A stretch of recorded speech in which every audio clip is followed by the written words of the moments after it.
वेळेप्रसंगी आपल्या प्राणाचीही आहुती देत आहेत। त्यांच्या सुद्धा जीवनातला हा धर्मच आहे। त्यांनी ठरवलेलं असतं की सीमेवरती त्या ठिकाणी भारत मातेचं रक्षण करत असताना जगायचंही भारत मातेसाठी आणि मरायचंही भारत मातेसाठी।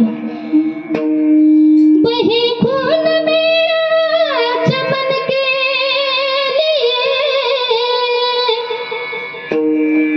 बहे खून मेरा चमन के लिए, चमन के लिए मेरी जान जाए वतन के लिए, तारी तारी मेरी जान जाए वतन के लिए।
त्यांनी ठरवलेलं असतं तुम्ही पाकिस्तान